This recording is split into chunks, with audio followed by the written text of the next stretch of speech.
Sometimes business feels like a toughest endurance race. So I've invited my guest. He is an executive with over 17 years of experience, and he's a multiple Ironman finisher. It's obviously the most competitive race in the world. How scary it is to hear only your thoughts for 10 hours. People are crashing. Most of the cardiac arrests happen during the swim. What motivates you? I didn't had a very, very healthy lifestyle at that point, and you need to come to the point first to understand it. And then you make like small steps. How far are you with your goal on achieving it? You're the first, or you need to make something different. I feel so embarrassed now. Just because you take an ice bath at 5 a.m. in the morning doesn't mean you're a super CEO. What do you mean you don't need work-life balance? You know, if I do something what I'm kind of passionate about it, why I need to balance it. So what would you say the biggest lessons since you started, because you were in business before, right? Before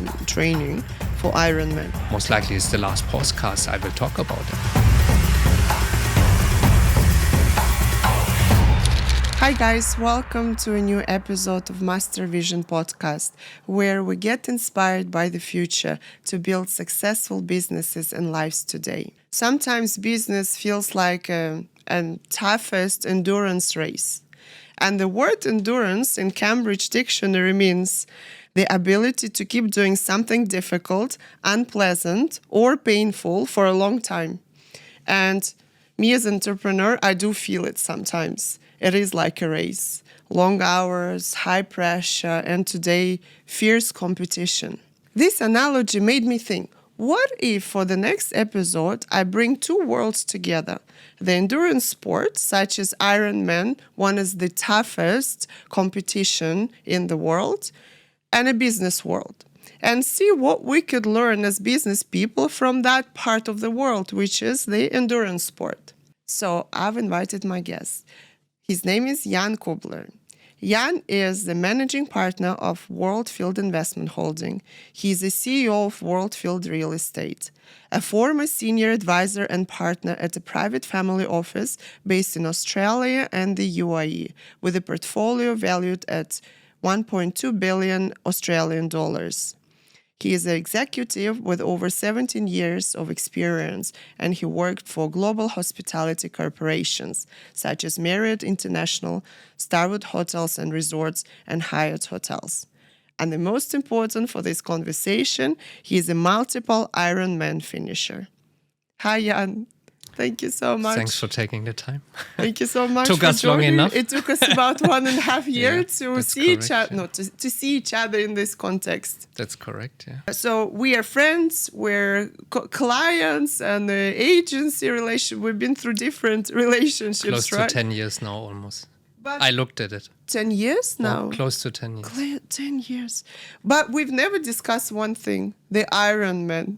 Correct. Right? Your, would we say, hobby? You can say it starts with a hobby, but on a certain point, I think we can go into more detail, but it's almost kind of a lifestyle, because if it's not a lifestyle, you finish with that. Yeah, you kind of maybe do one, and that's kind of it.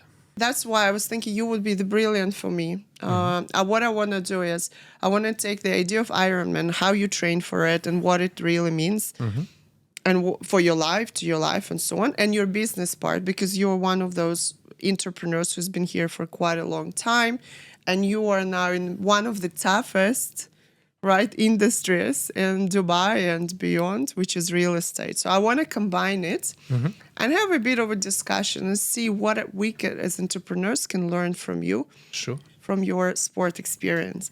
Okay, let's start with the first thing. Okay. What is Ironman for those who don't know? I mean, first of all, it's a sport. It combines 3 different disciplines. It's basically a normal triathlon, let's say, but in the Ironman distance, it's obviously a bit longer. You have a 3.8 kilometer swim, followed by 180 kilometers of bike ride. And then you go into the third discipline, which is a marathon, 42 kilometers more or less. And that is your day then. So that's the Ironman distance. And that you do it all at the same at the same go? That's the and goal, one yeah, go? to do it all in one shot. You can't stop. No, you're not checking your Facebook messages or anything. You need to do it. That's the part of it, obviously. It's a whole day event, more or less, for most people. And that's the goal. Then the key is obviously to do all of the 3 disciplines combined. So the key is to finish, not just to win. Is there a winner there? I mean, you have, for example, now next Saturday, it's the Ironman World Championship in Hawaii for the women. That's obviously the most competitive race in the world. And indeed, you have a lot of people who are going there to win, to compete. You have a lot of athletes, they do that for a living. They have sponsors, like big brands who give them money to really go to races and do it professionally. But, for us, when you have a normal business, if you're an entrepreneur or maybe you're a salaried staff, you do it out of your own energy. And of course, you want to finish. I think that's the major goal, first of all. But you need to build up to the distance as well. I mean, you cannot just start tomorrow and say, okay, I'm doing an Ironman now. Even if you're quite good, how long does it take to train to go? Let's say we start from the not completely beginner, someone who does strength exercise 3 times a week, sometimes cardio. How long does it take to train for it? I think to do it in a well-mannered, not that you walk the marathon, I think you should account for like 8 months to 1 year. But you need to have a basic fitness already coming with it. I mean, many people, they find to the sport usually through one discipline which they really appreciate, they like it. It's either cycling, running or swimming, and then they say, okay, let's try something different, and then usually they start then off.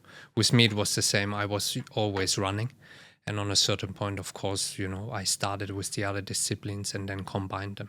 Mine issue, I don't like any of those. You don't like any of those? Okay. No, swimming just casually. But what's quite interesting is always that usually athletes as well as people who go to the gym, they're usually very good Ironmans. I mean, the gym is a part of it too. You must go to the gym at one point. Because you burn a lot of fat, you need to have your muscle strengths, which still need to be there. You need to do lifting still. You need to have your mobility at the right spot, stretching. All of that is a part of it. That's one more part which comes on top of the normal training, is at least 1 to 2 gym sessions a week. So with the 1 year training at least, which about what I've seen, 25 hours if you want to be top, maybe minimum is how many a week? 22 to 25 hours, you're like in the top 5% for sure, okay. if you manage that. But let's say like you're good off with 12 hours, I would say. 12 hours. Yeah. 12 to 17 hours, then you're really... 12 to 17 hours. So now, in your busy schedule, as a businessman in Dubai, with the speed that is absolutely insane, it's crazy. Where did you find 12 to 15 hours? Because I can't find an hour to extra sleep. The key is, I think, again, goes back to time management. To understanding that you really want to do it. And that's, I think, with whatever you do or you put your mindset towards to, or you set your goals, that you will make time if you really want it. And in my world, that means that I'm done with everything usually before 7 a.m. So doesn't matter what it is, if it's swimming, if it's always before the office.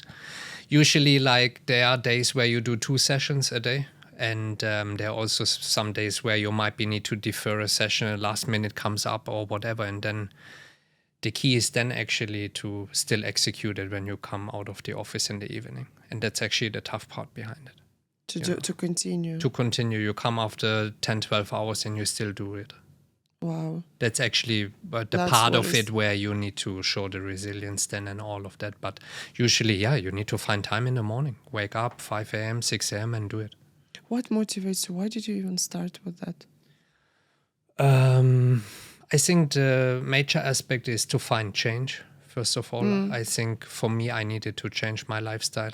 I didn't have a very, very healthy lifestyle at that point. And you need to come to the point first to understand it. And then you make like small steps. You find a certain... how can I say, like a certain scenario where you put yourself into, and then all of a sudden you feel like, okay, it's actually good for me. And then you build on that, you build. How long did it take you to realize, it's good for me? It is a difficult question to answer because on a certain point, it's an amazing feeling when you actually feel you get fitter. But you, at that point, for example, when I done the half distance in Dubai, for example, afterwards I was thinking, okay, how you can do a full Ironman. And that was already a half distance. So you need to build up to that. It's very difficult to see that upfront. But what is on a certain point, you will learn and you understand actually then really what you're capable of. So you don't see it at the beginning. And when somebody asks me, okay, I can never do that. Of course you can. But at the beginning, you will not tell you that. You will figure out in that time you're doing the exercise, in the time you're putting the time into it, because you need to be with your family as well. Yeah. I mean, number one, you have your business life, and then you have your life, family, your normal life, and you need to put that all into one schedule.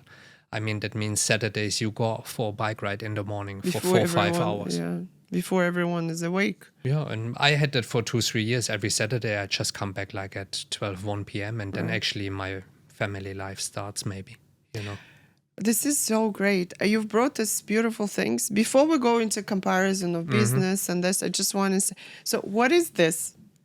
I mean, that was it's a hat which I have from since many, many years. I mainly use it in the major big races.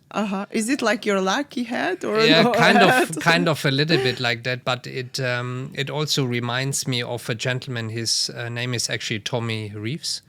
And he's an ultra runner. And it's kind of his logo, his brand. We don't know each other, but he was actually a major kind of, I can say like person why I also started running or went into triathlon, because he was very sick. He had a very, how can I say, difficult lung cancer. And he completely recovered out of it. Really? And it showed basically that based on his endurance and the healthy lifestyle he had, he basically survived. And he created this this kind of brand around it where he showcases also what is kind of possible. And I think Ironman's promise or tagline is anything possible, right? So exactly. Is that okay? And here we have beautiful Dubai medal, how it should be, gold. No, it's really nice. I'm sorry to. Yeah, that was actually the last half distance here in Dubai. Unfortunately, that race is not happening anymore. But very, very good news from 2 weeks ago. Now the first full distance, a full Ironman distance, will come to Oman. In December 2026. That would be a beautiful experience with the nature there, and everybody's looking forward now to and the weather. So here we have Switzerland, Switzerland too, Switzerland, and Spain. Some of the ones. This is Lanzarote. Yeah. So they all look different and quite heavy. Yeah. So how many hours is the race approximately for me? For the one that is on average, let's say. I mean, there are different age groups. At the end of the day, it depends in what age you are. Obviously, there's a race average. Every race is completely different. Lanzarote, for example, you have on the bike big elevation. You have, I think, around 2,800 meters you need to come over, so it's not flat. So obviously, your bike section will be a little bit longer. But I think as a private athlete, if you are sub 10 hours, depending on what race it is, you're like in the top 10-15%. But for me, the full distances are like 13 hours. But the most of the full distances I did were all hilly races, so it's not flat. So I don't know how fast I would be on a flat course. Right. So I've heard that during the race you cannot have music, right? You can't have anything with you. Nothing. So no Facebook, no Instagram, Facebook, no messages. Now my question is, how scary it is to be with yourself. Let's say, okay, I understand when you're swimming, you can't really have, but when you're running and when you're on the bike, we somehow get used to listening to something. Now all you have is your thoughts. How scary it is to hear only your thoughts for 10 hours. But this is a great question because at the end of the day, you are kind of trained to do that. Right. You need to imagine that hundreds, thousands of hours go into play before you actually go to the race. And boredom feeling actually comes out of that, and especially when you train indoors. A lot of training in Dubai, and I think that's why the Dubai athletes are also so good, happens indoors, because especially during the summer, the weather is just really hot. So you do a lot of training indoors. You're on a treadmill, you're on your bike on an indoor trainer, and it can be that you do a session where you're like 120, 150 kilometers on your indoor bike, and you're not moving for 5-6 hours. And you can't see any scenery changing, right? You're on a platform which is called Swift or whatever you might use. But yeah, you can watch YouTube, you can look TV when you're at home, but it's also on a certain point, You cannot for the You cannot, race, and right? this becomes very uncomfortable. Yeah. You need to deal with that, and this is a major part of it, why I found it quite interesting, because it's all about the mind. That you really need to finish it. You must do the session. You're like kind of there. But in the race is kind of normal. There's certain adrenaline. You have other participants. You know why you're there. Hopefully you came to the start line quite fit. And it's kind of okay, But there are certain times, maybe, I don't know. You have, in the marathon, usually it's always at kilometer 30. What they say, you hit a wall, or 32. On the bike, maybe after 100, 140 kilometers, it can happen that you tell yourself why I'm doing this. And then you need to have the right answers. Could you run yourself into the panic attack with your own It can thoughts? be. I mean, people are crashing. Most of the cardiac arrests happen during the swim because people are fearing, they have fears. You need to be ready. But that's why you're trained for it. Right. If you're going into it untrained, it can hurt you. So let's go into the business now. So what would you say the biggest lessons since you started, because you were in business before, right? Before training for Ironman. What was the difference between before and after? Let's put it this way. With your business mindset, your attitude towards business. I mean, the training, or generally doing sports, will make you understand that you just have one body. And what Ironman or endurance sports gave me is complete clarity on things you need to do, and more patience. Patience. A lot. It's, I think, a major superpower is patience in today's world, because at the end of the day, you have a lot of choices. You have life choices, you have maybe business choices, and you need to have certain clarity of understanding what not to do, not what you want to do.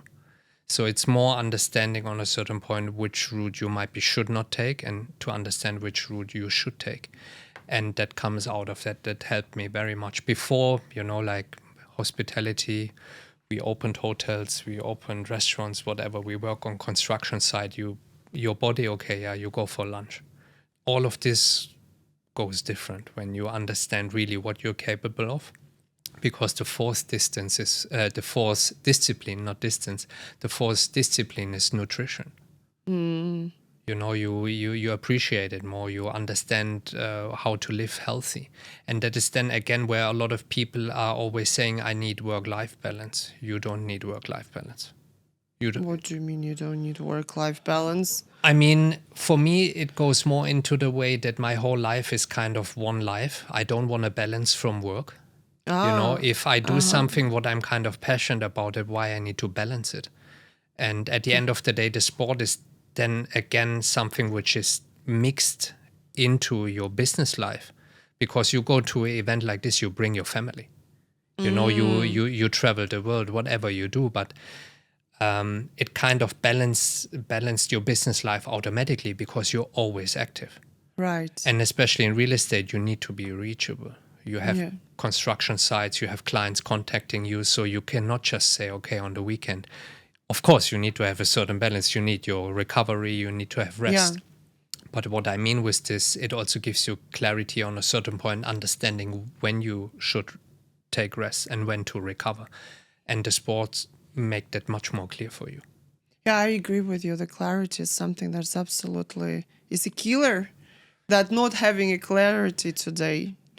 I mean, this also very knowingly saying, okay, now I will not look at my phone for 4 hours. When I'm on the bike, I can check my phone, but I'm just not doing it. I said, I'm in the mountains, I ride my bike now, I'm not contactable. And then I deal with whatever comes then later on. Most likely when we are out of the podcast, everybody of us has maybe 200, 250 messages, at least me on my phone. Yeah. Do they add any value to my life? Most likely not. So what That's do the you do question. once we finish this podcast? What are you gonna do with 200 messages in your? Most likely I just draft them or ignore them. Yeah, like I just put them on silence. And that is again the major clarity. You need to understand what's really important for your life. And your body is the number one asset you will ever own. It's very, very important to take care of it. And if you don't take care of yourself, how you can take care of others, of your family, of your business, of your associates, you have responsibilities. So if you're not taking care of yourself, then what? So let's, if we talk a little bit about the clarity, this part of the world is absolutely incredible. It has so many opportunities here, right? So where it's in Europe, it's a little bit more considered, your time. People are a bit careful with calling you after 6 or no, right? Absolutely. Staying away from on public holidays from the phones and so on. Here is a bit different. It's the fast. Expectations, right? Expectations as well, today, tomorrow.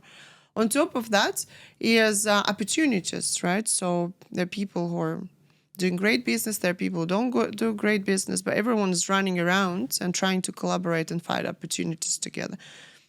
Now, the clarity, probably one of the most important assets that you can have. Absolutely. And this is in business where you create your niche. How do you see it? Yeah. I see it in a way like for an entrepreneur, it's what is kind of became a little bit famous if somebody creates a new company for whatever reason. It might be if it's a tech company, if it's an application or whatever. Usually they go very, very quickly to funding rounds. And it's like great if you go to a VC and you get like 25 million in your first round. But what you actually give away is your business idea. People don't want to do the work anymore. And they give ideas up very, very easily. And I think this falls into the play at the end of the day. Again, when you build that niche, when you're very, very certain on what you're doing, you will nurture that. And you need to be absolutely clear in which way. Of course, you can pivot. Your business model, you might need to adjust it. But what I believe is when you have a certain idea, which might be not super new to the market, but how you bring that idea forward, you should not give that idea right away to somebody to invest in you, whatever. So you should make yourself rare sometimes. And I think people don't do that anymore. I think for some of the people, money plays a bigger role rather than taking their idea into the world. Absolutely. And they rather get funded very quickly to have a huge valuation on their company instead of saying, you're not getting a part of my company. Yeah. I'm not giving anything away, maybe 5 or 10% for that and that reasons. And I think building a niche becomes exactly in that way so complicated. A niche is clarity. Yeah, it's clarity, but also understanding what is already saturated. Yeah. And when we talk about real estate, I mean, we don't need to even start with that topic. Even the two words real estate already feel like, How do you even decide to go into that world? I mean, out of the reason, again, to, have certain requests and then understand where you can take certain advantage at what time. That comes with planning, that comes with a little bit luck as well, that comes with taking opportunities at the right time. Mm-hmm. And then you have the clarity and understand, okay, now we need to do it. Mm-hmm. And trying maybe to make the industry also a little bit better. I mean, how does that work? Is it getting better? This is obviously a huge ask, but at the end of the day, I think you can look at any industry. If you're like either you're first or you're last. It's always like this. Either you're the first or you need to make something different. And at the end of the day, real estate, similar to hospitality, for whatever reason, it's a people's business. How you can make it different. You need to have show transparency. You need to be trustworthy. You need to deliver service to the level where people expect you to, and you should have certain ethics. And I think that's what that industry needs. Yeah. Sometimes I feel like when I know that in Ironman, the swim starts with a chaos when everyone is jumping. And then what's the deal there to survive, or even maybe this real estate a little bit like that. It's definitely a great industry and business. It definitely makes a lot of money for a lot of people. It creates most wealth for a lot of people. Yeah, but I think anyone who jumps now, it feels a little bit like your swim discipline in Ironman. Absolutely. I mean, when you start now off, and we see that quite often with our company. I mean, you see like people, especially on Instagram or like the social platforms, they emulate a business lifestyle or lifestyle in general, where young associates, they want to attain that, but they don't understand what it really takes. It is most likely to be a real estate agent, and nowadays is one of the most toughest jobs you can imagine.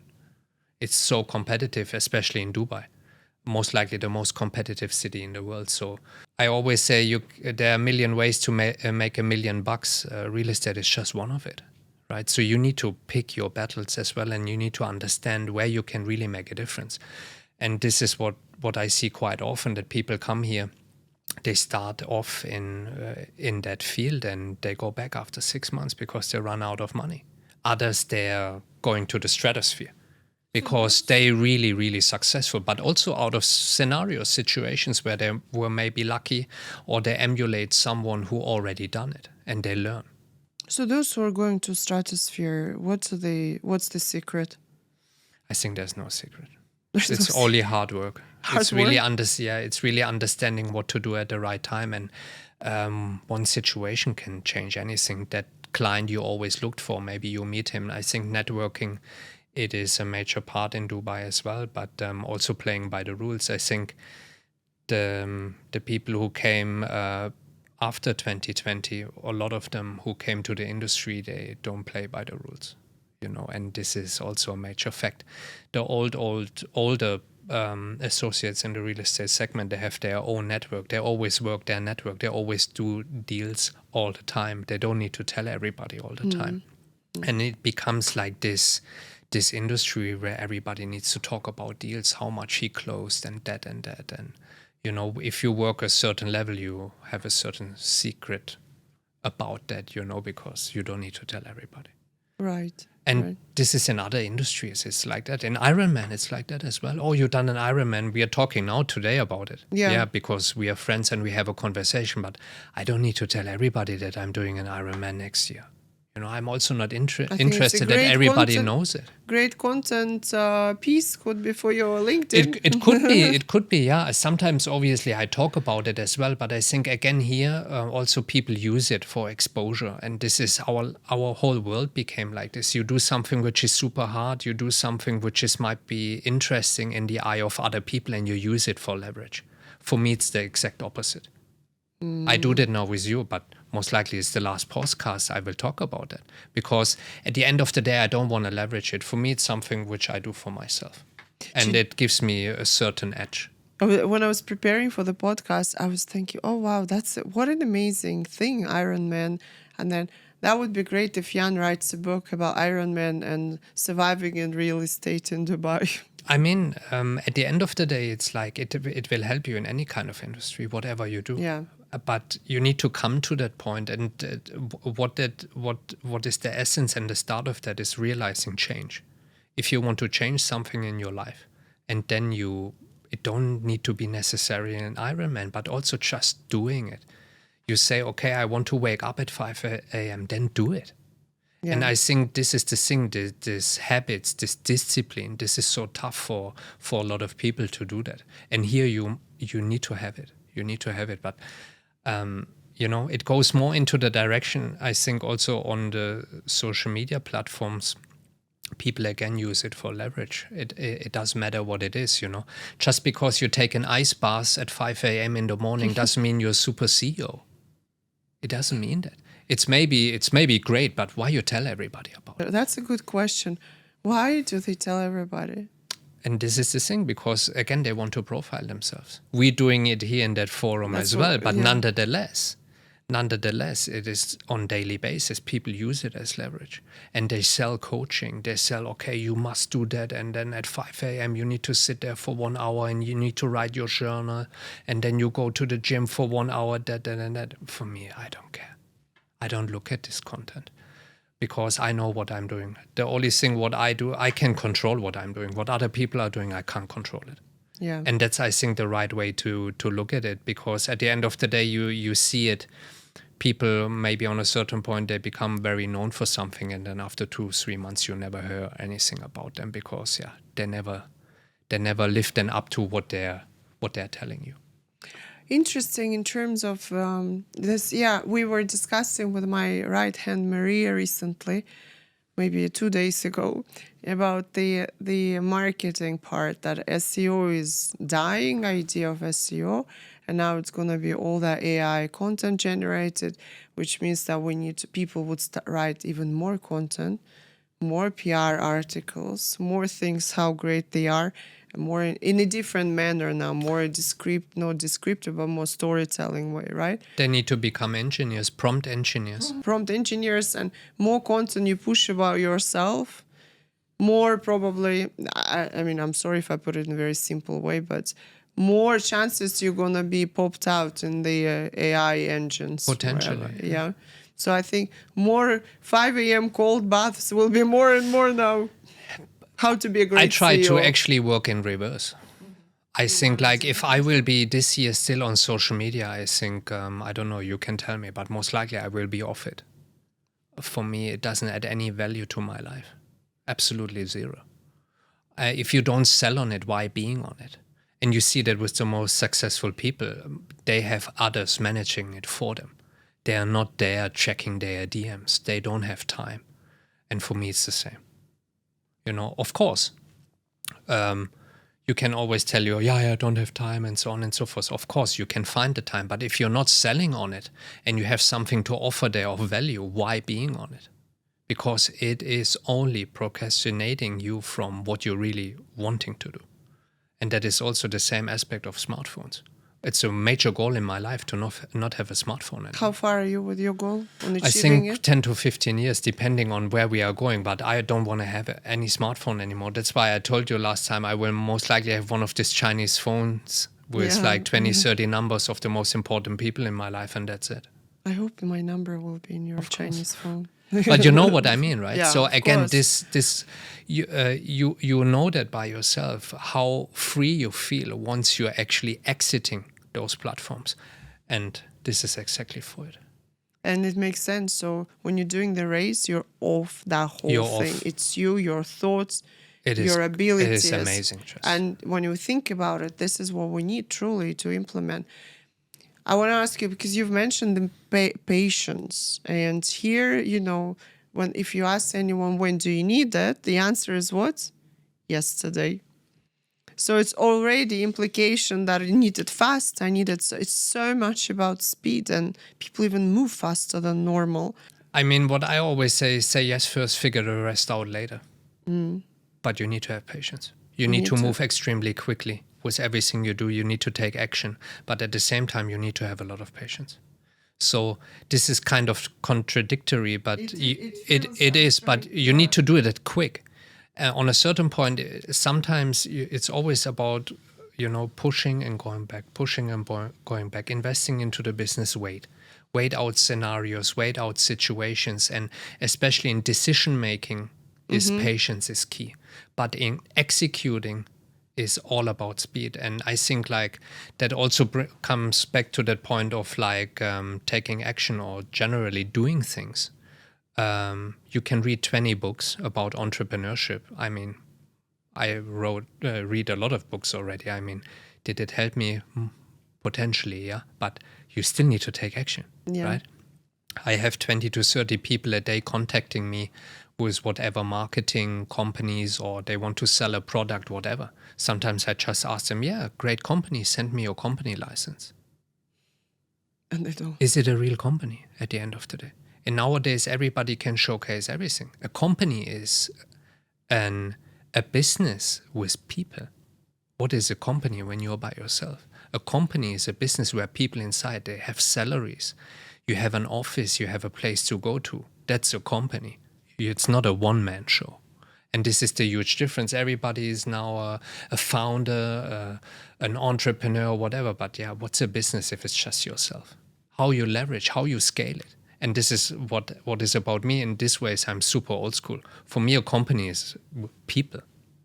That makes the difference. Though one might argue that companies of the future will be 5 people and the rest is run by AI. But it still is maybe not just one person. Or maybe 2. Right? Yeah. They said that there would be possibility of being a $1 billion company with 2 or 3 people if you figure it out. For sure. But again, it depends what you're doing, what service you offer. And like at the end of the day, that's also what Dubai a little bit reflects. We need people coming here, building businesses and employing people as well and paying salaries, and not just coming here for like a 2 months vacation and then they go again. Get the license and go. Exactly. But I think we see more and more traction of those. Absolutely. That's definitely in the service business, especially. Absolutely. And this is where the UAE, I think, like has at this stage the best platform in the world. What about micro goals? I understand micro goals in Ironman. And correct me if I'm wrong. So you have to have the micro goals, next kilometer, right? Next sip, next stop, or. Yeah, that's that consistency. Yeah. Is that do you put the micro goals once you're on the race? Do you like, I'm gonna do this, then I stopped? It's a good question, actually. I think on the marathon, I done it a few times. It's like you split actually the race into that goals. In your mind, in the mind, yeah. In Switzerland, for example, for me, it was like the run was like, it was not 42 kilometers. It's more or less like 4 times 10 kilometers because it was 4 loops. And then out of that mind game, you kind of shorten the distance in your head. And that mind game is your personal one, right? It's the way how you figure it out, how you look at the numbers. When you're doing the race, yes, but the progress at itself, it doesn't matter what you do, it's the small steps. But what helps actually the small steps is only consistency. So if you are not doing the work consistent over a long period of time, of course you will not see any difference. And this is the micro goals. Okay, today you run 2 kilometers, then you build up, you do 3, 5, 8, 10, and so on, and you do it over and over again. When I started swimming, I mean, I was a good swimmer already, but when I went like years back into my first pool lab, where I thought, okay, now I put myself into a scenario fulfilling some goals. I mean, like I could swim like 400 meters, I thought I'm drowning. It's the work. You need to put the work into it. Now swimming open water 4 kilometers, 5 kilometers, not a big of a deal anymore. And do you do that the same in the business? Those micro goals or? I call it differently. For me, I tell my associates always it's compounding progress. Mm-hmm. So you look at it into this small always steps like this. That will Every single day we are making progress. Every single day when we come to the office, when you build your business, when you go, whatever you do, you compounding that progress. It can be 1% a day, 5%, whatever you might pick it, but you're compounding that progress and it becomes bigger and bigger and bigger. But does it really feel every day that there is a progress? Or you don't think about that? Because sometimes, that's the patience, sometimes right? I feel... That's the patience. You need to have the patience. Also, but if it doesn't feel like it.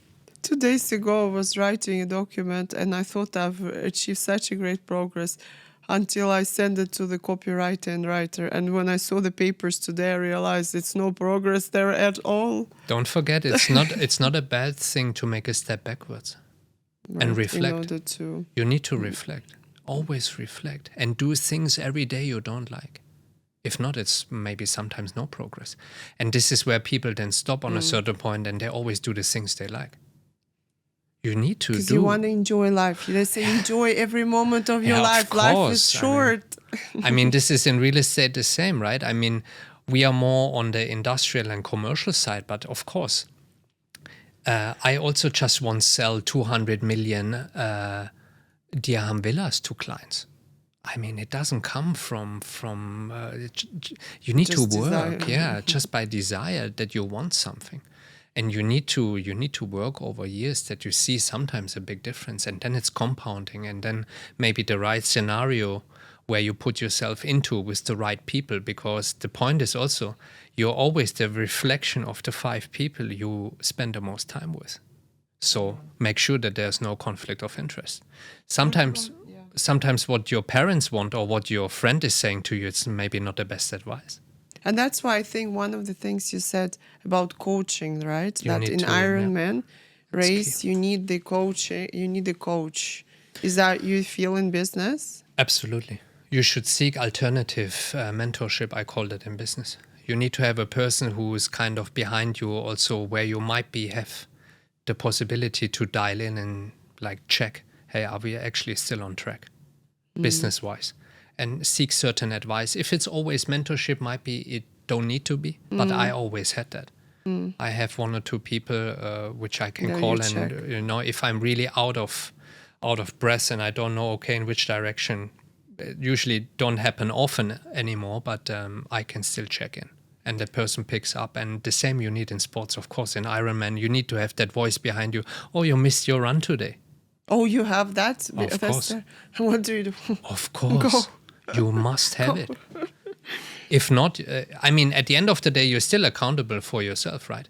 But this is also the key. If you speak about it and you put it on YouTube or whatever, you all of a sudden, people will see you and they will hold you accountable. Hey, did he really do that?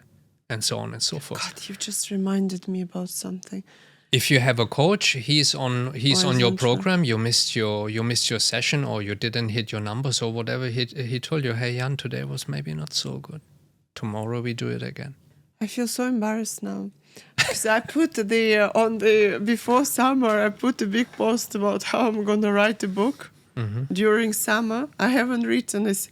No, I've written maybe 1 paragraph. That's it. Because you put it out there at that point. Once you put it out there, you're accountable for yourself. Yeah, that's what they say. And it didn't work at all. It's actually made me more pressured, but I still haven't written it. It will put more pressure on you, of course, but you still can do it. And that's, again, you make a step back. And this is the flexibility you need to give yourself. I had that with Toon as well. I really worked hard to get this done. Within 1 year, I trained. I was super busy. 3 weeks before I got COVID. I was sick. I didn't know if I can do it. Right. Now you need to re-say, I've got 2020 virus. I've got the 2020 virus, excuse me. Yeah. And I didn't know if I can do it. So. God, this is really sad. I've heard you saying something. I dominate, I don't compete. What does it sounds very German. Yeah, at the end of the day, it's what you make you make out of that. But like, that comes again back to the niche. If you do something in a way where you can dominate that niche, you work in that, you're really, really good in that area. You're kind of on your own. You see the competition. Yes, the competition is next to you. It's great to have healthy competition, but on a certain point, I don't see it in that way. So I'm more a collaborator. When we have companies there competing with us, I actually want to work with them. And I see what they are doing. I study them, etc. But on a certain point, I want to dominate a certain area where I'm really specifically good at. If I will ever achieve that, I don't know. But if you compete, you're kind of like, okay, why fighting against the storm? Right. You need to make your product or your service so good that you actually dominate that area, whatever you might be doing. Right. It's more like a motivational thing. Right. I misread it at the beginning.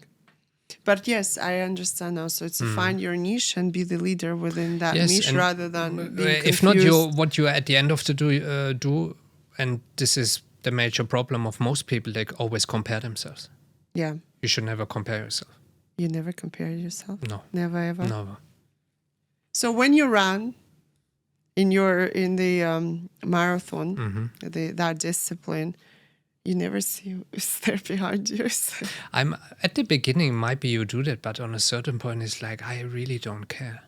I don't care if that takes me now 5 or 6 hours, or I'm like, in the top 10% of my age group or whatever. I'm not doing it for that reasons.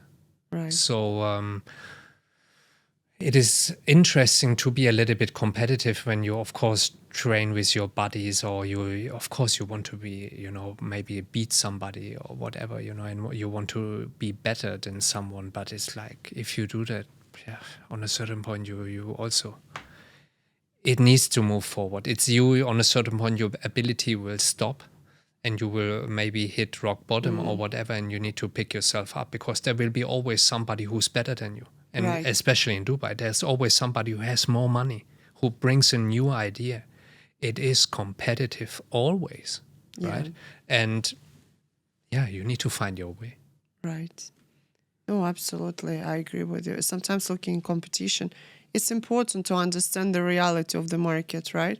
Absolutely. But sometimes looking at the competition, it just makes you lose the clarity maybe or a focus. It's good to have the competition, but don't compare yourself. Yeah. There are different scenarios why you are doing this, why you might have a smaller budget than anybody, or why you have a bigger budget than anybody. It depends, right?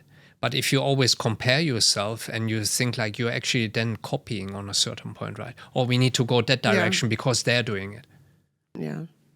Hiring is one of the most difficult, I'm sure, one of the most difficult part of running your own business. Absolutely. When you hire people, do you care if let me put it this way, would the person who is an Ironman finisher, does he or she has an advantage over others? Not really. No? But let's say in the interview, maybe if I would find somebody, of course, I would be kind of interested. But at the end of the day, it's a business. We are not a charity. I judge by track record. I judge by ability to do the right thing, by trust, by loyalty, etc. But of course, at the end of the day, if you can build a team with very fit people who are very straightforward, clear in what they're doing, and they're honest and trustworthy, of course, sounds like my team. You would like to hire them. Sounds like my team, but we haven't done that. But again, any top CEO from the Fortune 500 companies, whoever, would always tell you the major hurdle is finding the right people. Yeah, that's a major difficulty. Yeah, absolutely. I have the last question that I ask every guest. Mm-hmm. If you were, let's say today, you have an opportunity to get one superpower, what would you choose? It's a good question, but like at the end of the day, in sports, but as well as in business, you always want to find new levels. The question is how long you can live to attain them. So, how long we will be able to live, I don't know.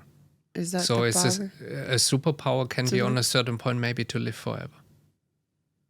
Wow, no one ever answered yet like that. Because on a certain point it goes into that way, right? You also need to have a certain connection with your mind and body, and if you get fitter, of course you want to always stay like that. But that is actually one thing we can't control, is getting old. This is so, on this very sad note, getting old. It's like this. So we need to try to work against it a little bit. But I think with all the AI technology and so on, seems like we're gonna live forever soon. I don't know if it's a good thing, but maybe if this is a superpower, of course, like in a futuristic mindset, which I have, I always want to understand what's maybe happening in the next 100 to 150 years, but we will not most likely see it. So, yeah. Again, finishing on this. Now we're finished. Thank you so much. Appreciate it. Thank you very much. Thanks very much for having me. Thank you. Yay, it was good. It was so quick.